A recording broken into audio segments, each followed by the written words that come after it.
This episode gives me a headache. Okay, real talk for a second. I have read on multiple sites. Okay, let's actually walk that back a second. Many people all have different perspectives of Trek, which is actually awesome. It's one of my favorite parts about Trek, is that we all disagree on things, and we can discuss it like reasonable human beings, right? I love that, and I do mean that with total sincerity. Just yesterday, from my perspective, about 2 years ago, from your perspective, had a reasonable discussion with someone who absolutely loves Enterprise's intro theme. I despise it, but we can still discuss that like reasonable human beings because, hey, right? Differing opinions. Love it. So, there's a lot of variance in the best and the worst Enterprise episodes, right? I've seen stuff that shows all sorts of stuff there, and usually I'm only partially in agreement with the general consensus. That being stated, multiple sites that I have all listed this as one of their favorite episodes of Enterprise. So, I posit to you the question, if you love this episode or like this episode, why? If you don't mind my asking. And, I mean, again, no judgment, obviously. That's why I had that whole preface there. But I am curious what it is that it makes this episode work for you. Written by Sussman, directed by McNeil. He's a good director. We got some good stuff there. To Paul, we see her in a regular uniform. We see the destruction of Earth. We see her first sneak peek of the weapon, by the way. And I will give them credit. It actually looks pretty impressive. So, credit where credit is due. Don't worry, we'll be seeing it in the future. But this is the reality of fiction, right? Point number one, this is a prequel to the rest of Star Trek. So, they're not going to destroy Earth. Duh, right? I mean, there's no other way around this. So there's no impact from the destruction of Earth. You merely look at it and you think, oh, okay.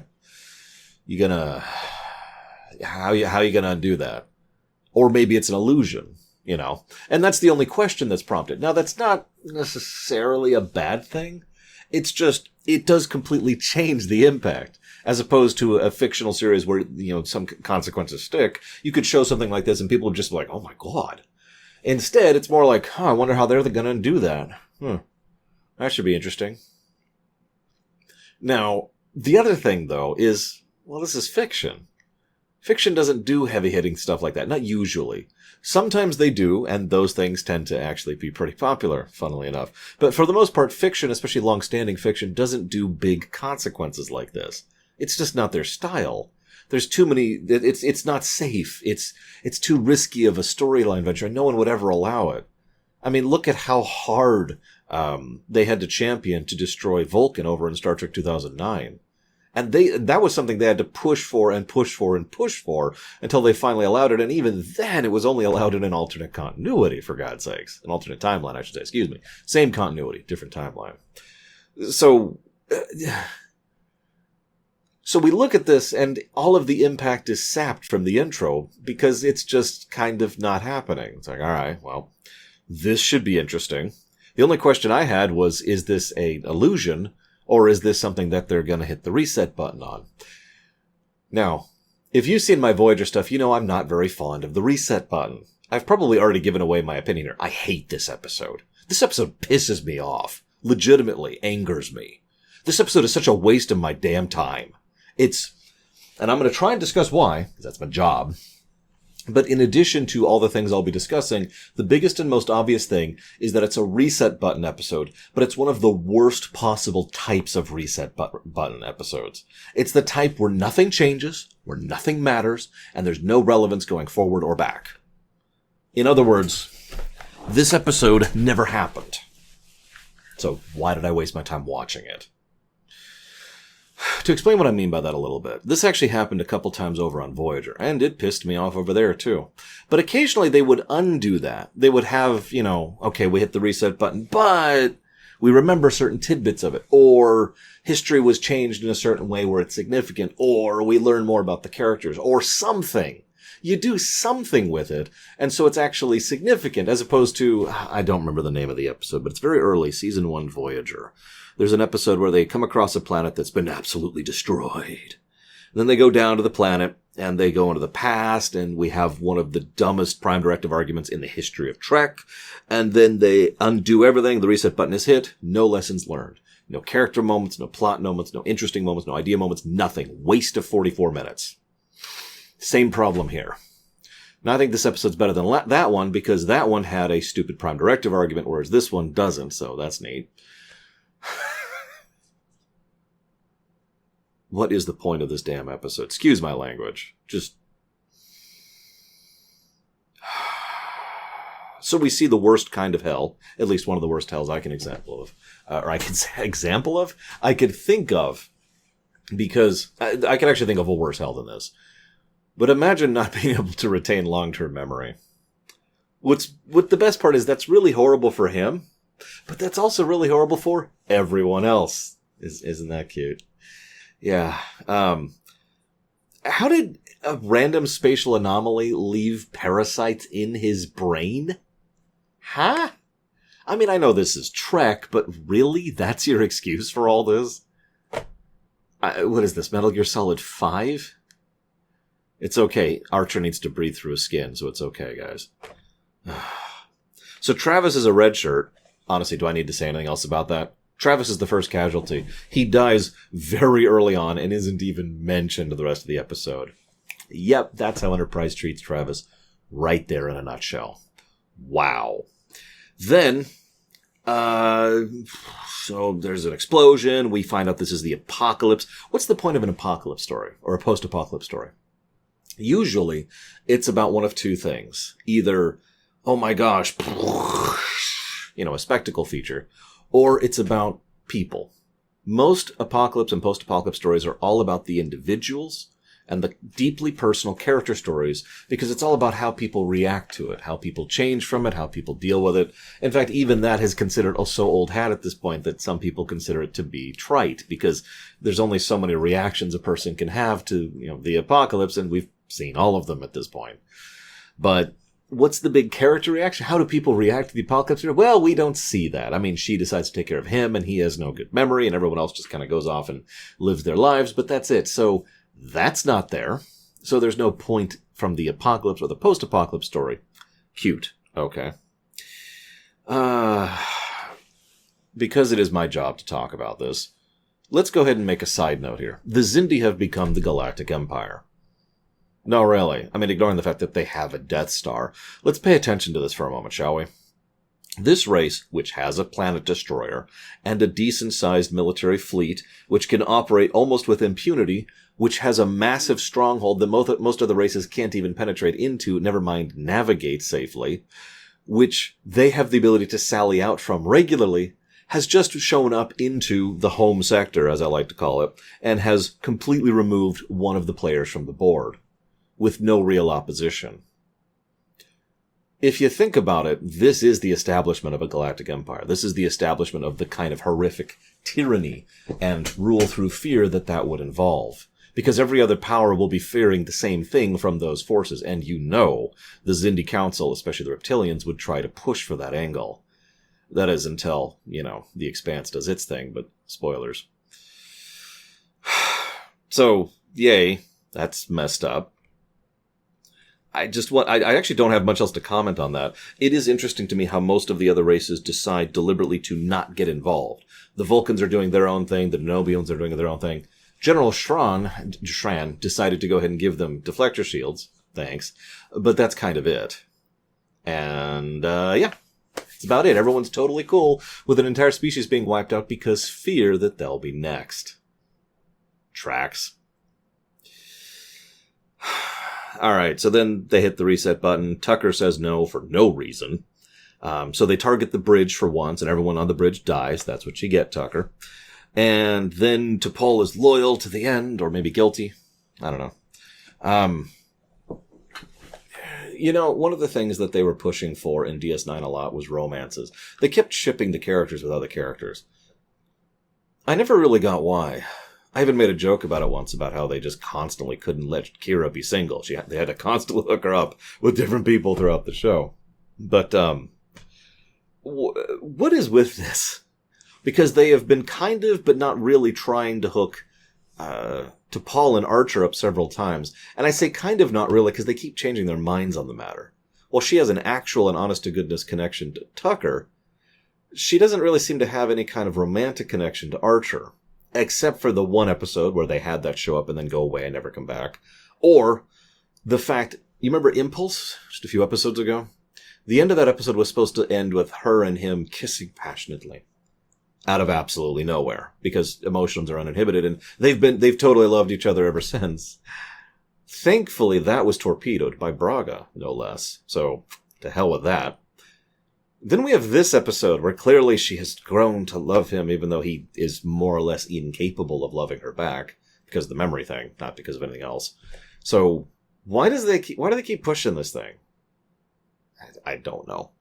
What I do know is that that's the episode. We're done. I can hit stop recording. No, I can't. I have to talk about this because this is my job. So this episode is what we call an Elseworlds. Now, in the off chance you do not know what that is, please forgive me for the dissertation here. An Elseworlds, I forget if it's a DC term or a Marvel term. It was introduced to me decades ago, and I've used it ever since. It is a what-if scenario based on an existing scenario. Now, that's important. Every different fiction has their own term for it. There's like Star Wars Elseworlds, there's Marvel Elseworlds, DC Elseworlds, there's some Star Trek Elseworlds. And it's all based on that idea of, okay, so we have to start with the existing story, but we're going to change one little thing. You know, what if Vader was redeemed but didn't die at Return of the Jedi? That's one of them, for example. What if Kingdom Come over in DC is a perfect example of an Elseworld story. Now, I actually like a good Elseworld story, emphasis on the words good, because what it is it's detached from all of the restrictions that executives, who are stupid, continue to mandate on the narrative. Now, yes, I get why they put the mandate there. It's because they want to keep selling Spider-Man stuff. That is why. That is the reason. They don't want anything to happen to Spider-Man long-term, so they have to maintain the status quo so they could keep selling it. That is the point of, the status quo maintenance. So fine, whatever. But an Elseworlds can ignore that because it's not part of the main story, so it bypasses that rule. So the writers can do whatever they want to with it. Now, a bad Elseworlds story will go completely overboard with this and just have lots of characters be killed off all willy-nilly and screw everything and just trash the setting and try to make as much of a junk heap of it as they possibly can because I've seen interviews from comic book writers especially where they mention that one of the reasons they do that is because they get so frustrated with the restrictions that they just write whatever the hell they want to as kind of a venting service. Now, I understand that, but that's kind of leads to bad stories. Bad Elseworld stories. And, that sounds a lot like this episode, doesn't it? Now, I'm not saying Sussman did all this as an Elseworld. In fact, I don't think it had even occurred to him to do that. I think he was just playing around with the concepts because they needed to waste more time and fill out the episodes. Remember how I mentioned how season 3 is string continuity kind of? This is one of the kind ofs, because this has nothing to do with the main arc, and doesn't really involve anything other than a peek in what'll happen if we fail. Which we didn't really need, because, well, first of all, we've seen Star Wars, but second of all, we kind of get the point here. Sorry, I'm getting pissed off here. I do apologize. My point is, this is a bad Elseworlds. But a good Elseworlds can do stuff, because that's the whole point. It can do things. Again, I refer to Kingdom Come. All-Star Superman is another good example of an Elseworld story. I just noticed I mentioned 2 Superman stories, but the fact remains. Because the normal limitations have been removed from the equation, you can sit and think and just say, I want to do this type of story. And I want to have it have consequences. Now, that's the important part. Consequences can stick within an Elseworlds because they only matter for that story. So you can have that consequence and show it, even though normally you couldn't, because, you'd have to smash that reset button at the end of the episode. Make sense? You can see how this applies so easily to Star Trek. Trek has very, very rarely been allowed to alter the status quo. Maybe 3 times. In all of Star Trek up until, honestly, I'd say up until maybe, God, I'm not even sure. Because that counts all the way through Enterprise. I'm not sure. That might be it as far as Trek. goes. Not counting the new Trek, which obviously I haven't seen. So they're not allowed to change the status quo unless they really, really, really, really work for it. And occasionally they have managed it. So we've got this episode. Okay, well, there's other problems with that. So first of all, an Elseworld story has to be enjoyable in its own right, which I don't think this is. But I'm willing to acquiesce that that's probably one of the better aspects of the episode. This is why this is not a lamentation, by the way. Because it's not. It's a decent episode in its own right. And if it was an Elseworld's tale, sure, whatever. It's not. Ironically, even though this would be impossible, this episode would have fit better back in season 1 or 2. To really just tease all this stuff. And then it's just dropped and the episode ends and the reset button's hit. And then in end of season 2, we find out that there's this probe that's shown up and there's this race called the Xindi. This could have actually worked as foreshadowing, and that would have pissed me off substantially less, because then it would have had a purpose and a point, and it would have been a slightly more interesting Elseworld story, and, this is important, it would have interrupted the flow of the plot of Season 3, which it does. But I'm getting off topic. So, the other benefit, though, of an Elseworlds is you do something with it. You change one of the variables, and it's like, okay, variables changed. Now let's actually examine the consequence of that. We get to shine a different light, or a light from a different angle, on the existing characters, situations, technology, resources, special powers, magic, whatever. And thus show it in a different manner. And that new perspective can change how we think of it, even for the main stuff. The aforementioned 2 Superman stories I just mentioned are a perfect example of that. And yet, this episode does't do that at all, unless you count the T'Pol crushing on Archer thing, which I absolutely do not count. In fact, most of this episode is wasted recounting what's happened since the last time, rather than actually sitting and examining any of the impacts on any of the people. It's just kind of do-do-do-do.